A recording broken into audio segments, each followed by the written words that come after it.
Hey guys, what's up? Today I got an RU match. This one is against ShadyFire. And looking at his team, I'm thinking McMortar's going to be a bit of an issue because it usually is. And other than that, Golurk maybe, depending on what set it is. Otherwise, I'm fine. So I'm going to leave him a Torkoal. He doesn't have a spinner. I'm going to set up Stealth Rocks. And if he wants to lead with Pharaoh Seed or Quillfish to get up Hazard, I can blow them away with Rapid Spin. Otherwise, nothing else really wants to lead. Maybe Shelgon or something, but I can talk to that or whatever. We'll see how it goes. So he is going to indeed lead with his Quillfish, and I'm just going to go for the Stealth Rocks, confident that he's going to probably set up Toxic Spikes because he does have spikes on his Pharaoh Seed most likely. So he does go for Toxic Spikes as I go for the Stealth Rock. I figure here he's going to want to go for a second layer, and so I'm going to stay in and go for the Rapid Spin. Unfortunately, he just goes for Waterfall, but that's not a big deal because I know he wants one layer up. Although I don't blow away both layers, I only get one away. I know he's going to set up it again.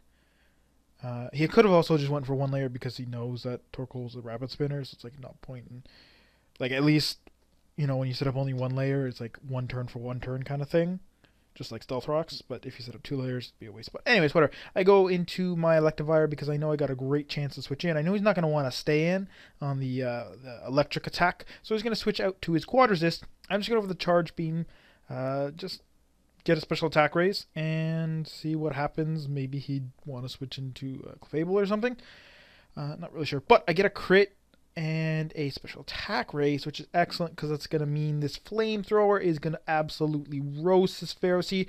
And hey, guess what? Let's just add a crit on top of that to be insult to injury kind of deal. So that's perfect. Now he's going to go into his Golurk, and I'm like, okay, I got +1. I can take him out with an HP Ice. I got Expert Belt, all that fun stuff. Excellent, excellent, excellent. Right. Yeah, so I'm going to hit him with that HP Ice, and he lives at 7 HP. But he goes for Dynamic Punch, which is good. That means he's most likely like Choice Banded with no guard instead of like Shadow Fist sub and stuff like that, because you wouldn't be Shadow Fist with Dynamic Punch. Well, you could.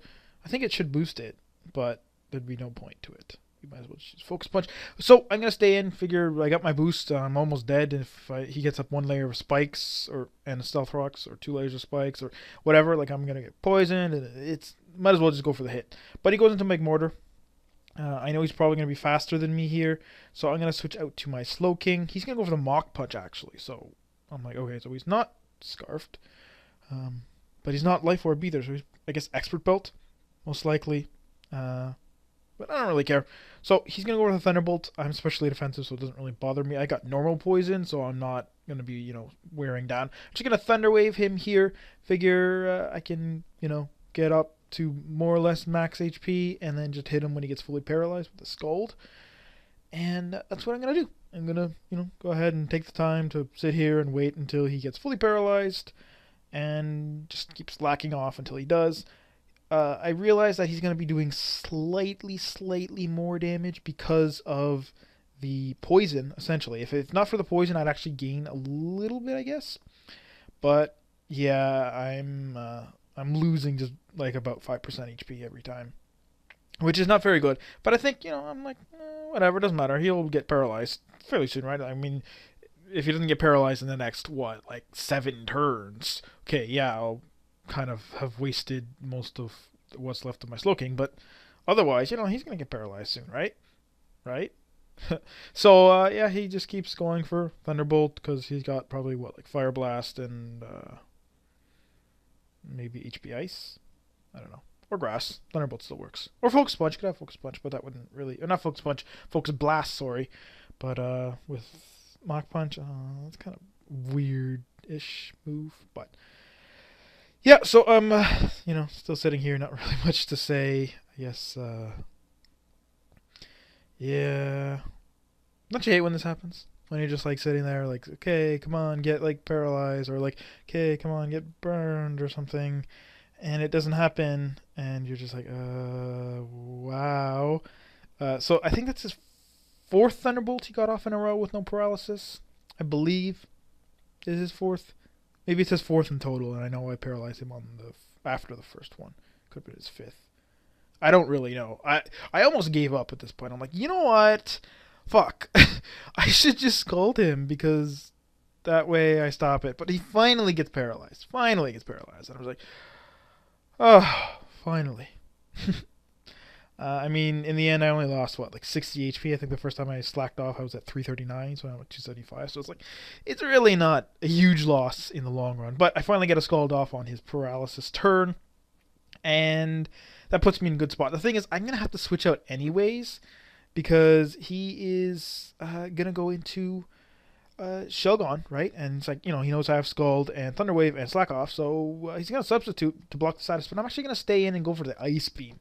This is why I love having Ice Beam on Slowking. The Psychic, really not that useful, because even if there is a fighting type in that's going to take super effective damage from the Psychic, you can just Scald them and, you want the burn. They're not going to stay in anyways. Like, who stays in on a Pokemon that resists your stab and their stab is super effective against you? It's like, it doesn't make sense. So Ice Beam works. He's going to sub down, just basically waiting for the Toxic to do a little bit of extra damage. That way his Outrage or his Dragon Claw can potentially kill me. Knowing this, I'm just going to keep Ice Beaming because I didn't want a Thunder Wave. I'm like, Ice Beam will do a lot, and unless he gets up a lot of Dragon Dances, I'm still not threatened because I have Pharaoh Seed. So he's kind of walled anyway. Well, I mean, I think he learned to Brick Break, so it's possible. But here at this point, I know he's obviously not going to sub. He's going to go for the attack. So I'm going to make the super expert master level play and switch out to my Pharaoh Seed so that when he goes for the Outrage, he's going to hit himself with Iron Barbs, and that is going to take him out. Notice that he took actually, so 12.5 from Rocks, 75 from 3 subs, and another 12.5, so his HP was, divisible by 4, clearly. Or I don't know. I'm not too keen on the sub numbers and all that stuff, but I think that's what happened. So yeah, he ended up dying without really doing much damage. Golurk dies to Stealth Rocks. He's gonna come in, go for the double edge. He's a Life Orb, Magic Guard variant, but he's gonna get a crit, and that's still only gonna take me out. And I go for the Thunder Wave because Pharaoh Seed's kind of useless against the Quillfish, because if he has Taunt especially, which he probably does, considering he probably has Toxic Spikes, Waterfall. Most likely Taunt, because he wouldn't have Spikes too, because he's got Pharaoh Seed. But anyways, so I just was going to fodder it out, but I had my whole team left, and he realizes that all he's got left is a Paralyzed Clefable that I can kill with Gallade, and a Quillfish that I can kill with Electivire after a safe switch in, or really anything Slowking too, eventually. But yeah, so he's just going to run, and that's, I guess, kind of a short battle. I liked it. It was fun. So I hope you guys enjoyed, and I'll see you all next time.